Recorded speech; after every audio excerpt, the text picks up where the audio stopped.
வணக்கங்கண்ணே, இது தஞ்சாவூர் மண். நம்ம தோப்பில் போய் இன்றைக்கி என்ன டிஷ் பண்ண போகிறோன்னு பார்த்தீங்கன்னா, நெத்திலி மீன் குழம்பும் கடல் புறான்னு ஒரு மீன் இருக்குது, அதோட வறுவல் தான் பார்க்க போகிறோம். இதை செய்ய போகிறது யாருன்னு பார்த்தீங்கன்னா, என்னோடய தம்பி ஹரிஷ் தான். அவன் சமைக்கிறன்னா ரொம்ப ரொம்ப இன்ட்ரெஸ்ட்டு. அப்படியே பக்கத்துலேயே நம்ம நண்பரோட தோப்பு இருந்துச்சு, கிட்டத்தட்ட ஒரு 10 ஏக்கரு. சூப்பராக விவசாயம் பண்ணிகிட்டு இருந்தாங்க. அப்படியே பம்பு செட்டில் அப்படியே அந்த மீன் வாங்கிட்டு வந்த மீன் எல்லாத்தையும் கழுவி, நெத்திலி மீன் பாருங்கள், அந்த பம்பு செட்டு ரொம்ப புதுமையாக இருந்துச்சு. கையை வச்சு அடைச்சா தண்ணி மேலே வருது குப்பு குப்புன்னு. அதில் தான் நம்ம தம்பி ஹரிஷ் அப்படியே மீன் கழுவுறதுக்கு தண்ணி பிடிச்சிட்டு இருந்தான். வாழை இலையில் நெத்திலி மீனை போட்டு அப்படியே அழகாக உட்காந்து கீழே இருக்க எறும்பெல்லாம் அவனை கடிச்சு தயாப்புயான்னு வந்து அங்கே பாருங்க, அது அப்படியே தண்ணி. இதெல்லாம் பார்த்து ரொம்ப நாள் ஆச்சுங்க. நம்ம ஊர்லேயும் இருக்குது. இதாங்க கடல் புறா மீன், வறுவலுக்கு அருமையாக இருக்குதுன்னு சொல்லி கொடுத்தாங்க. அப்படியே சூப்பராக ஒவ்வொரு மீனாக எடுத்து அப்படியே ஹரிஷ் கழுவ ஆரம்பிச்சிட்டான்.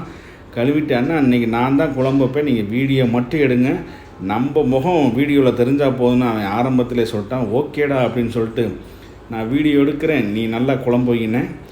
அப்படியே ஒவ்வொரு மீனாக கிட்டத்தட்ட ஒரு 2-3 டைம் கழுவியிருப்பாங்க. மஞ்சள் தூள் எதுவும் போடல, உப்பு மட்டும்தான் போட்டு கழுவிட்டு இருந்தான். இவன் கழுவுறதை நினைக்கும் போது என்னென்ன சொல்றான் பாருங்க, கம்பி கட்டுற கதையெல்லாம் எடுத்து போடுறான். நீ சும்மா தானே இருக்க, போய் இலையை எடுத்துகிட்டு வா நம்மள்ட்ட சொல்லிட்டான். டக்குன்னு நம்மளை கேமரா பக்கத்தில் இருக்க ஒன்று கொடுத்துட்டு நம்மளும் வெக்குன்னு போயிட்டு அங்கேருந்து ஒரு 5 வாழை மரத்தில் எது நல்ல வாழை மரம்னு பார்த்துட்டு அதில் ஒரு சின்ன இலை பறித்தேன். இதெல்லாம் நீ அறுக்கக்கூடாது, இதோட பெரிய இலையை வேணுன்னா அப்படியே மேலே எக்கி அந்த பெரிய இலையை அப்படியே உழிச்சு அறுத்து எடுத்துகிட்டு வந்தாச்சு. ரொம்ப சூப்பராக இருந்துச்சுங்க இலை. அப்படியே அவன் பக்கத்தில் கடலை வேற போட்டுருந்தாங்க. அந்த கடலை கழுவி இதை சுட்டு தர, நீ சாப்பிட்டு பாருங்க, என்ன பயப்புள்ள நம்ம மேலே இவ்வளோ பாசத்தை பொழிகிறானே அப்படின்னு நினச்சிட்டு இங்கே வந்து பார்த்தோம்னா அப்படியே அழகாக நான் நறுக்கின இலையில் சின்ன வெங்காயம், தக்காளி, பூண்டு, பச்சை மிளகாய், கருவேப்பிலை, கொத்தமல்லி, புதினா எல்லாம் வச்சுருந்து மீன் குழம்புக்கு தேவையான அத்தனை பொருளுமே அதில் இருந்துச்சு. அப்படியே அடுப்பை மூட்டி விட்டு, தம்பி நல்லெண்ணெய் வீட்டிலேருந்து ஒரு 1/4 லிட்டர் எடுத்துகிட்டு போயிருந்தேன். நல்லெண்ணெய் நம்ம வடச்சட்டியில் வச்சு ஊற்றுன்னு ஊற்றலைங்க, லைட்டாக ஒரு 150 ml ஊற்றுனா. ஆனால் அடுப்பு சும்மா தகன்னு எரியும் போது பயப்புள்ள அந்த வெயில்லையும் அண்ணனுக்காக நம்ம சேனலுக்காக நான் சமைக்கிறேனே அப்படின்ட்டு ஒவ்வொன்றா எடுத்து போட்டான். ஃபஸ்ட்டு வெங்காயத்தை எடுத்து போட்டான், அடுத்து தக்காளியை எடுத்து போட்டான். இன்னும் நல்லா வதங்கிட்டு அப்படின்னா கோல்டன் ப்ரௌன் கலரில் வதங்கினேன். உன் பாஷையில் சொல்ல போனான் அப்படின்னா ஓகேடா தம்பி அப்படின்னு அவன் டக்குன்னு கருவேப்பிலையால் கிள்ளி போட்டு, அண்ணே வெங்காயம் வந்து அப்படியே கோல்டன் ப்ரௌன் கலர் வரணும், வெயிட் பண்ணேன் அப்படின்னா. கேட்குறவன் கேனா கேரம் போர்டை கண்டுபிடிச்சி கே ரவிக்குமார் நீ வேணி அப்படியே அந்த வெங்காயமும் கருவேப்பிலையும் போதும் விடு என்னை விட்டுருன்னு சொல்கிற அளவுக்கு வதக்கணும் வதக்கி எடுத்துட்டான். அங்கே பாருங்கள், அந்த இயற்கை சூழலில் நம்ம வாங்கிட்டு போனது கொஞ்சம்தான் இருந்தாலும் முதல் முயற்சியில் அவன் சொன்னதுக்காக நம்ம வாங்கிட்டு போயாச்சு. அந்த பச்சை மிளகாய் எடுத்து உள்ளே போட்டு அவன் உண்மையாலுமேங்க அவன் வச்சுருந்த மீன் குழம்பு அவ்வளோ சூப்பராக இருந்துச்சு. இது போதுமான வதக்குனது அப்படின்னா சரிடா பாடுறா அப்படின்னு டக்குன்னு எடுத்து தக்காளி எடுத்து உள்ளே போட்டேன். வெங்காயம் சூப்பராக வதங்கிருச்சுனே. நம்ம தக்காளி ஒரு 3 தக்காளி போட்டிருந்தோம். இப்போ வைக்க போகிறது நெத்திலி மீன் குழம்பு. நெத்திலி மீன் குழம்பு தான் இப்போ ஹரிஷ் வச்சிட்ருக்கான். கீழே வந்து சில்வர் சட்டி வேறு கறி பிடிச்சி போனேன். அண்ணன் நீ எதுவும் கவலைப்படாத, நான் அன்னிக்கிட்ட சொல்லிக்கிறேன், சூப்பராக விலைக்கு கொடுத்துறேனே அப்படின்னா. பக்கத்தில் துணி வேறு எடுத்துகிட்டு போகலாங்க, கைப்பிடி துணி. அதனால் அந்த பக்கத்தில் இருந்த அந்த தேக்கு மரத்தில் இது பண்ணியிருந்தா. அங்கே பாருங்கள், தண்ணி ஊற்றி அப்படியே கொதியோன்னு கொதிக்குது பாருங்க. அந்த குழம்பு அப்படியே கொதிக்கும் போதே எடுத்து 2 டம்ளர் குடிக்கலாம் போல் இருந்துச்சு. அவ்வளோ நறுமணங்கள், சுவையின் நறுமணங்கள் இந்த வடச்சட்டிக்குள்ளே கொதிச்சது போதுண்டா, அந்த நெத்திலியை எடுத்து உள்ளே போடுறான்னு சொன்னது தான் தாம்சம். அழகாக அந்த நெத்திலி மீனுக்கு வலிக்காமல், அந்த குழம்பு அவன் கையில் தெளிக்காமல் அழகாக எடுத்து போட்டுருந்தேன். டே இருடா எல்லா நெத்திலையும் போட்டுறாத, ஒரு 10-15 நெத்திலி வச்சுரு, அதை அப்படியே லைட்டாக வறுத்துருவோம் அப்படின்னு.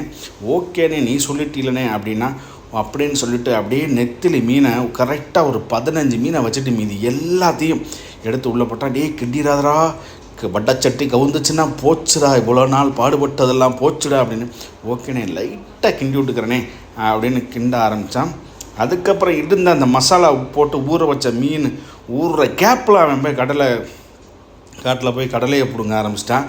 நம்மளுக்கு தேவையான அத்தனை கடலையும் பிடிங்க நம்ம பைக்குள்ளே போட்டு, அந்த தோட்டத்துக்கார சித்தப்பா நீ எடுத்துகிட்டு போகமாவனே, உனக்கு எவ்வளோ வேணாலும் எடுத்துக்க அப்படின்னாரு.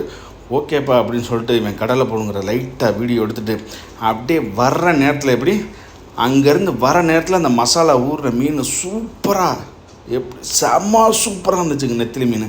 அதை அழகாக எப்படி ஒன்று ஒன்றா பஜ்ஜி போடுற மாதிரி ஒன்று ஒன்றா எடுத்து போட்டான். சொந்த காசுல சூனிய வச்சுக்கிறவாங்கன்னு சொல்லுவாங்க, அது இதுதானா? அப்படியே அந்த நெத்திலி மீன் அழகாக எப்படி சூப்பராக அந்த கோல்டு வின்னர் எண்ணெயில் சூப்பராக பொரிய ஆரம்பிச்சிருச்சு. அங்கே பாருங்கள், அவன் டக்கு டக்குன்னு நம்ம கேமரா பக்கத்தில் கொண்டு வந்து நம்ம சேனல் ப்ரொமோஷனுக்காக எப்படி துடிச்சு வேலை பார்க்குறான் பாருங்கள். நம்ம சேனல் ஒரு பெரிய சேனல் ஆச்சுன்னா இவன் தாங்க கண்டென்ட் கிரியேட்டர், இவன் தாங்க, வேறு யாரும் இல்லைங்க. சிஓக்கு ஒருத்தனை இப்போ நியமிச்சாச்சு, இவன் தான் நம்ம சேனலோட கண்டென்ட் கிரியேட்டரு. எம்டி வந்து எங்கள் அம்மா எங்கள் அப்பா தான், வேறு யாரும் கிடையாது. அப்படியே அழகாக அப்படியே இருக்கிற மசாலாலாம் வலித்து அதில் போட்டு அண்ணன் பொரியட்டோம்னா கொஞ்சம் நேரம் உட்காந்துருனே அப்படின்னா ஓகேடா அப்படின்னா அந்த மீன் பொரியும் போது அந்த நெத்திலி மீனோட வாசம் அப்படியே மூக்கு வழியாக ஏறி இருக்கிற எல்லா ஹோல்ஸையும் திறந்து விட்டுருச்சுங்க. பசியும் தூண்ட ஆரம்பிச்சிச்சு. நெத்திலி மீன் அவ்வளோ உடம்புக்கு நல்லது, குழந்தைகள்லேருந்து பெரியவர்களையும் அவ்வளோ நல்லது. அதுக்கப்புறம் நம்ம தோப்பு பக்கத்துலேயே ஒரு குளம் இருக்குது, அந்த குளத்தில் பிடிச்ச கொடுவா மீனை, என்ன மீன், கொடுவா மீனை அப்படியே மசாலா தடவி என் நண்பர் எடுத்துகிட்டு இருந்தார். அதையும் ஒரு 6 மீனை போட்டோம். இவன் தண்ணி தெளித்தா நெருப்பு வரும்னு யாரோ அவனுக்கு சொல்ல, இவனும் தண்ணி தெளித்து பார்த்து அந்த மீனெல்லாம் நீந்த ஆரம்பிச்சிருச்சு. அந்த எண்ணெய் இல்லாமல் தண்ணி அதிகமாகிடுச்சு, அதனால் மீன் நீந்த ஆரம்பிச்சிருச்சு. அப்படியே சூப்பராக அந்த கோல்டன் ப்ரௌன் கலரில் வந்ததுக்கப்புறம் அந்த மீனை எடுத்து அப்படியே இலையில் வச்சான். அவ்வளோ சூப்பராக இருந்துச்சு. நம்ம வீடியோ பிடிச்சிருந்தா லைக் பண்ணுங்கள், ஷேர் பண்ணுங்கள், கமெண்ட் பண்ணுங்கள், மறக்காமல் ஒரு பெல் ஐக்கானை கிளிக் பண்ணி விடுங்க. எல்லாருமே வீடியோ பார்க்குறீங்க, ஒரு லைக் பண்ண மாட்டேங்கிறீங்க, ஒரு ஷேர் பண்ண மாட்டேங்கிறீங்க. எவ்வளோ கஷ்டப்பட்டு இந்த வீடியோ எடுக்கிற எங்களுக்கு தான் தெரியும். நீங்கள் நினைக்கலாம் நான் பார்க்காது என்னோட விருப்பம்டா அப்படின்னு.